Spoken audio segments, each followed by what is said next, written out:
مینا او احترامات ملګرو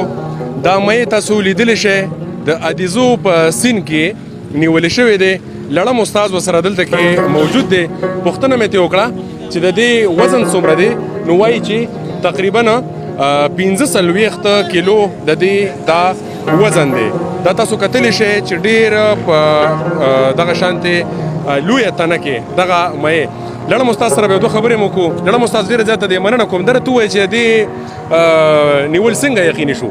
دا خو جیل ته راځي زموږ د دریا کابل دی خپل سیند نه راځي او دا چې کوم دی موږ له جالونو والا راځي پټۍ والا خو دا سیزن کې موږ له هر کال راځي 2-3 دانې راځي نو ماشاءالله سخت کال دا ډومبې دانه راغه چې دا 45 کیلو جی راغه ماشاءالله د دې څه خاص نوم دا د دې د جی دا وړوکی شي نو سلیمانی غټ چې شي نو د ته بیا جمودر وایي جمودر دې د پوچی کب وایي نو دا بغیر لشي دي کې غوښه نه وي صحیح دا لشبه کې نه کنه دا بغیر لشي او دې کې دا صرف چې کوم نه غوښه ده دا څوک ګاګ برابر او دې خپل کسان دي دا غي ته مونږ اطلاقانی کړي را روان دي 2-3 کسان را روان دي د دې جی دا موږ غشته 2500 ورکو جی دا 900 روپے باندې دا ټول جی دا 900 روپے کیلو دی دا 45 او دا تقریبا 40000 پورا دي ماشاءالله دا 45000 لړم استاد نو خرڅ ته مکمل اراده ده او دا خیر ان شاء الله او داسې تا پمنن ګاګ چې هغه لکه او بالکل یغی راځي سره موږ لمبري دای ته رنگونه کړي را روان دي او چې کم یو په واز برشلو بس هغه ورکو چې کم یو 10 روپے زیات راکو ماشاءالله قدرمنو د دې مې دغه حال مې درته درخایو چې د ادیزو په سیند کې دغه ښکاري نیولې دی دا مشران ورته دلته کې ولاړ هم دي او دغه شانتې په لویه پیمانه څوک چې هم په لار باندې تېرېږي نو د دې مې دغه دیدار کول غواړي مشران هم راسره دلته کې موجود دی حاجي صاحب څه به وایي دغه لویه مې نیولې شوې ده ماشاءالله ډېر ښکلی مې دی بس دا د الله قدرتونه دي نو بس الله په قدرتونو باندې هر څه کېږي نو بس الله قدرتونو کې سوچ دی دریابونو کې الله کبان پیدا کړي دي غټ غټ کبانې پیدا کړي دي نه غټ غټ کبان الله پیدا کړي دي الله په خپل قدرت سره پیدا کړي دي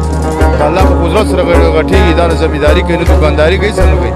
خو د الله په قدرتونو په دې سیند کې بس پیدا کړي دا د انسانانو لپاره الله یو لپه پیدا کړې ده انسانان دې پیدا کړي انشاءالله لړم استاد یو پوښتنه کومه که د هغې جواب هم راته راکړي چې لکه داسې مهي دا د نورو ملکونو نه داسې پاکستان ته راځي که نه دا هم دلته کې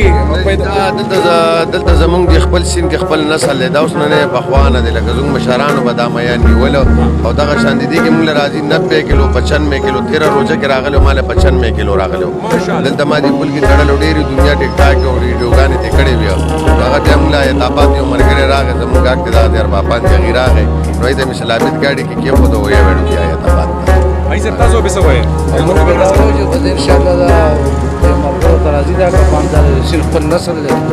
او دې ته اوس د خبره چې مخکې سلیماني کوي او بیا چې غټ شي نو بیا ورته فوجي کوي سلیماني یا چې دی نو فوجي دا اوس سلیماني دی که فوجي دی دا اوس فوجي دی جی اوس غټ شوی نو اوس فوجي شو جی رنګ هم د فوجیانو په او جی رنګ هم د فوجیانو په شان دی دا وګورئ جی بریدو ته وګورئ که نه